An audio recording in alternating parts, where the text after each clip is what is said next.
Bonjour. Après avoir fait deux sujets sur la créativité autour des livres, je voudrais carrément changer d'angle. C'est-à-dire que nous avons tous des terrains différents, j'espère pour vous aussi. Moi, j'ai un autre terrain qui me plaît beaucoup, c'est la nature morte, on va dire presque classique, mais complètement revisité, où les objets connus ne sont que des bateaux qui flottent sur l'inconnu, tout simplement. Donc c'est un petit peu l'idée. Donc je voudrais faire une nature morte à partir d'objets qui me plaisent. C'est-à-dire que j'expliquais donc dans une introduction, mais regardez toutes les vidéos sur la créativité que je viens de faire d'affilée, et vous verrez que je ne vais pas répéter sans arrêt ce que je dis dans toutes les vidéos parce que ce serait peu intéressant pour vous. Mais en fait, une des sources d'entrée de la créativité, c'est tout simplement la réalité. Par exemple, là, on est en automne, et donc il me reste des tomates dans le jardin qui commencent légèrement à être flétries, qui ont des petites taches, il y en a des jaunes, des noirs, des rouges, etc. Et j'avais envie de faire un hommage à mes tomates. Vous voyez, vous pouvez partir d'un sujet tout bête, hommage à mes tomates. Alors je le fais exprès parce que parmi vous, il y en a qui aiment les natures mortes, des paysages, etc. Donc je voudrais faire, en plus des sujets, on va dire, vraiment imaginés, comme les deux que je viens de faire précédemment, je note les vidéos, ça c'est la vidéo 3. La vidéo 2, c'était une vidéo sur les livres, la suite de la première. Et là, donc, je fais une vidéo sur la créativité autour de la nature morte. J'en ferai aussi autour d'un paysage. Et je montrerai que même un paysage classique peut être interprété fortement de manière poétique. Et donc, la démarche créative n'est pas simplement dans l'invention, mais dans le positionnement des fois d'éléments simples. Alors voyons, prenons nos tomates. Alors en fait, là je démarre en même temps que vous, hein, je n'ai rien préparé. Donc j'ai déjà, l'idée c'est les tomates, c'est du jaune, des tomates rouges. Alors je vais faire un petit passage, je voudrais faire des tomates vraiment au milieu comme ça. Mais je veux pas non plus que ce soit une nature morte trop classique. Alors voilà, je voudrais donc faire une masse de tomates qui va être ici par exemple, une autre ici. Comme ça, c'est un démarrage, hein. Il n'y a pas de certitude, mais je trouve que c'est pas mal. Et puis, ou alors, je vais les faire carrément voler. Voilà, voilà, comme ça, j'en fais une là, comme ça, tac. Mais je précise doucement, ce que j'appelle le fantôme. Si vous marquez trop fort, vous allez bloquer votre imaginaire. D'accord? Voilà, là, je vais faire des tomates qui volent. Alors, comment je peux faire? Ah tiens, je vais peut-être faire comme un rayonnement comme ça. Alors, les tomates, je vais les concentrer à une cagette, pourquoi pas. Ou un pot. Ah, un pot blanc. Pourquoi? Parce que c'est pareil. Euh, j'ai envie en ce moment, alors c'est peut-être une tendance, je vais faire un pot blanc, un pot un peu en céramique blanc, comme on voit, ou en émail, pardon, pas en céramique, comme on voit de temps en temps, un peu comme des cuvettes blanches avec des taches. Ah, je mets déjà une tache, vous voyez, avec les coulures, les zones rayées à la suite d'un choc. Voilà, comme ça. Donc j'aurai une tomate qui va être là. Tac, hop, hop, hop. Ça ressemble un peu. Voilà, tac. Elles sont pas extrêmement belles. Voilà, donc comme ça. Voilà le démarrage. Comprenez? Je suis parti de presque rien. Voilà, donc, hop, j'ai réglé ça. Pas la faire trop grosse au début, parce que après, il y aura le cadrage général. Connaissez la routine maintenant. Alors là, je vais mettre une pierre. Pourquoi? Tac. Et alors l'idée, c'est finalement que les tomates rayonnent. Alors je vais faire comme si elles volaient, vous voyez, comme ça. Il y en a des petites, il y en a des très grosses, voilà, comme ça. Et là, elles vont vers le haut, accéder au nirvana des tomates, c'est-à-dire, pourquoi pas, la couleur, parce qu'en fait, je suis parti de la couleur de la tomate. Je vais faire ça. Eh bien, la couleur de la tomate, donc un rouge profond. Les tomates, c'est comme si elles naissaient dans un monde matériel. Oui, je vous jure, j'improvise, hein. C'est les idées qui s'emboîtent naturellement. Voilà, tac. Alors là, c'est la zone hyper matérialisée. Et là, c'est la zone, on va dire, au cas mystique. Vous voyez, à partir d'une simple tomate, on peut s'amuser, voilà, comme des petits fous, hein. Voilà. Donc, comment vont être mes tomates? Alors, je voudrais pas aller trop loin là non plus. Ouais.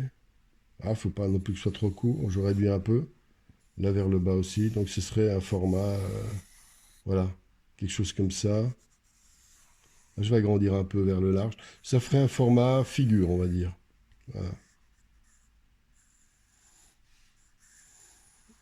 voilà l'idée.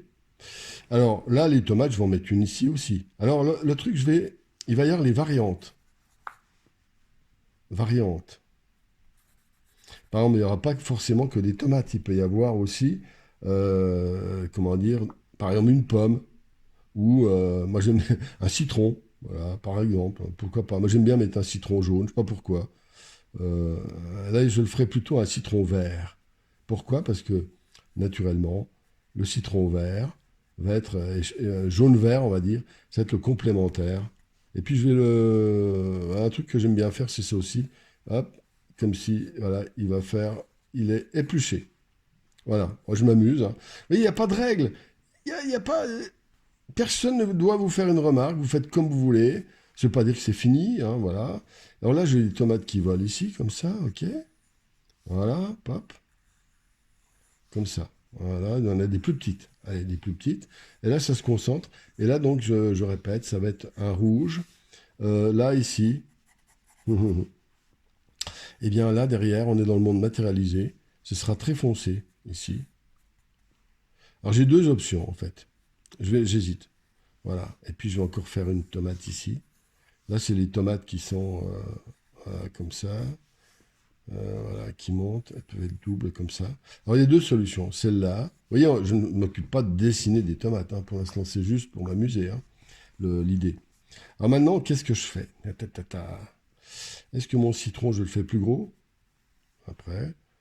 Est-ce qu'il est bien placé ou est-ce que ce serait mieux par me cacher là? Je sais pas. Il y a des petits doutes. Alors, vous pouvez même mettre un point d'interrogation comme vous ne savez pas vraiment. Alors, j'ai l'option de faire un rouge et faire glisser le rouge dans des tomates où le contraste entre le rouge des tomates et le rouge du fond sera quasiment très très proche. Et on les verra après comme s'ils se perdaient dans la lumière. Et puis, je préfère des taches de rouge, de ce rouge-là qui va descendre un petit peu comme une espèce de lumière de tomate, on va dire. Alors, je vais jouer aussi sur les tomates. Attention, il y aura les pourris. Il y aura, vous savez, il y a des tomates qui sont presque grises, des fois, quand elles sont mal mûries.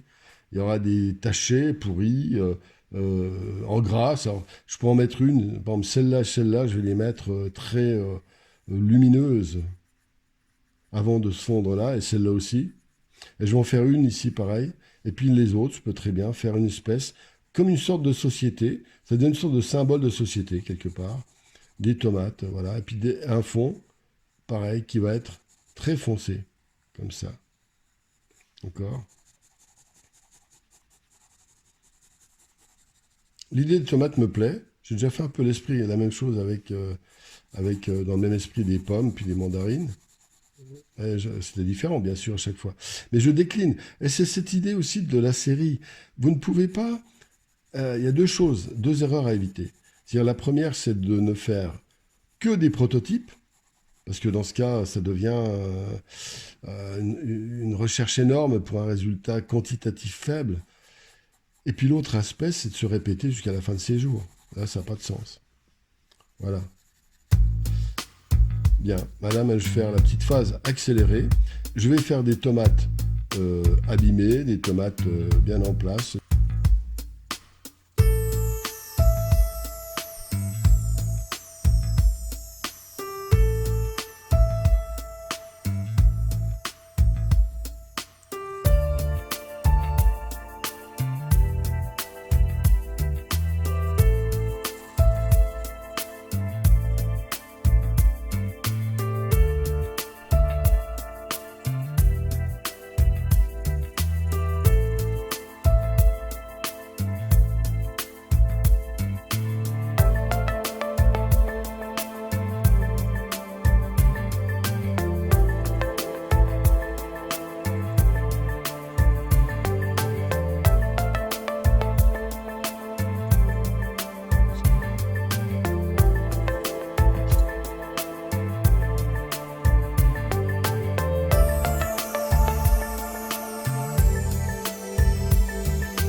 Voilà, l'idée est en place. Alors, j'ai un petit doute.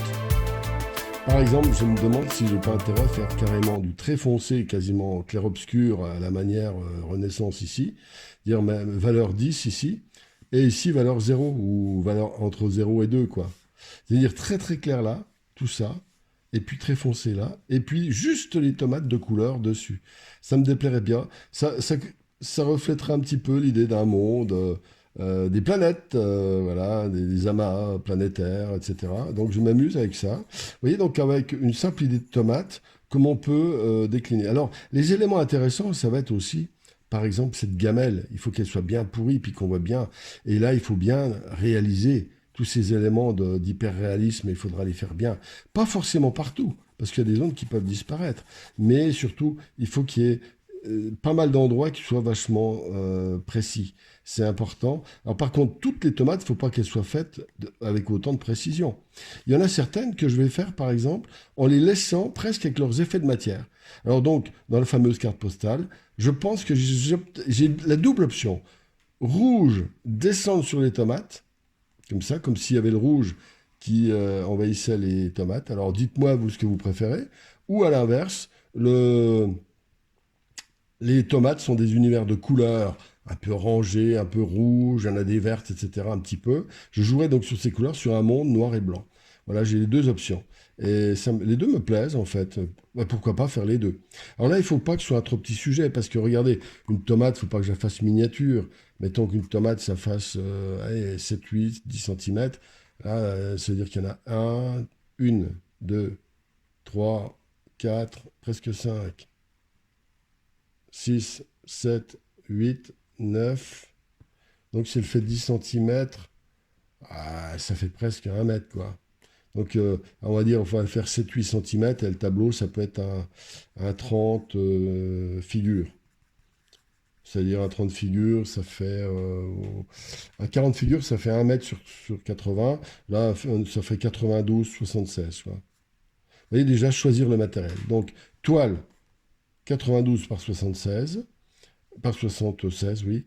Ensuite, préparation de la toile. Alors, je la prépare comme j'ai montré dans le tableau précédent, avec des éléments un peu flous, des taches, des touches à partir de gesso, d'acrylique, de tons extrêmement doux, mais qui vont vibrer quand même. Faut pas tartiner un truc de blanc. Et j'aurais fait aussi une préparation de la toile pour la rendre un peu plus lisse en dessous, de telle sorte que quand j'aurai poncé, j'aurai des zones extrêmement lisses quand je ferai par exemple les objets.